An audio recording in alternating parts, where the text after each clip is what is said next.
Israel के prime minister Benjamin Netanyahu के ऊपर ड्रोन से हमला किया गया। उसके बाद जो है उनको उनके घर के आसपास हुआ हमला, ज़्यादा कुछ हुआ नहीं है, सब कुछ ठीक है। लेकिन इसके बाद उन्होंने सीधे सीधे चेतावनी हिजबुल्लाह को दी है, ईरान को भी दी है कि भाई तुम्हें इसकी कीमत चुकानी पड़ेगी और डेफिनेटली इन लोगों से कीमत लेनी भी चाहिए। भाई इतना इनके साथ डिस्ट्रक्शन हो चुका है, इतने लोगों की जान जा चुकी है। इसका इसका ब्लेम मैं तो इसराइल के ऊपर बिल्कुल नहीं डालूंगा, क्योंकि इसका सारा का सारा ब्लेम जो है जो इसराइल के भाई इन्हें पता है यार इतना पावरफुल कंट्री है इसराइल, क्यों इसराइल के साथ पंगा ले रहे हैं, लेकिन उसके बावजूद भी ये पंगा ले रहे हैं इसराइल के साथ। तो उसी का नतीजा है कि इनके साथ ये हो रहा है, जो इनके पूरा डिस्ट्रक्शन हो गया, पूरी बिल्डिंगें टूट रही है, इतने हजारों लाखों की संख्या में जो लोग मर रहे हैं।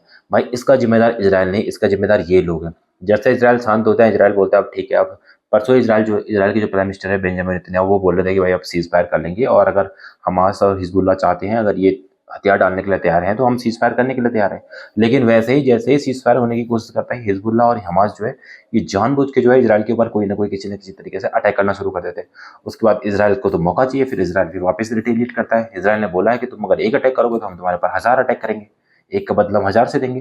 तो इसीलिए जब इनको पता चलता है कि इजराइल शांत हो गया, इजराइल अपना काम धंधा करो यार, अपना डेवलपमेंट करो, विकास करो, अपने बच्चों को पढ़ाओ, एजुकेशन, हेल्थ, इन चीज़ों के ऊपर फोकस करो, इकोनॉमी के ऊपर फोकस करो, शांति लाओ अपनी कंट्री में यार, वुमेन को फ्रीडम दो, इन चीज़ों के ऊपर ये ध्यान नहीं देंगे। बस हमें बस जैसे इसराइल कुछ शांत होता है उसको उकसाने की कोशिश करते हैं, उसके बाद ये डिस्ट्रक्शन करता है, फिर ये रोने लग जाते हैं। भाई जब तुम रोते क्यों हो, फिर जब तुम्हें तुम्हें अगर पंगा ही लेना है तो फिर लोग डेली लड़ाई करो, पर फिर ये रोने लग जाते हो, फिर ऊपर से फिर मांगते हैं हमारी हेल्प करो। ब्लॉगर वहाँ आज के डेट में हिजबुल्लाह और हमास से इतने सारे ब्लॉगर, हर कोई बंदा वहाँ पे ब्लॉग बना के चैरिटी मांग रहा है कि मैं पैसे दो, ये दो, वो दो, धंधा बना दिया इन्होंने।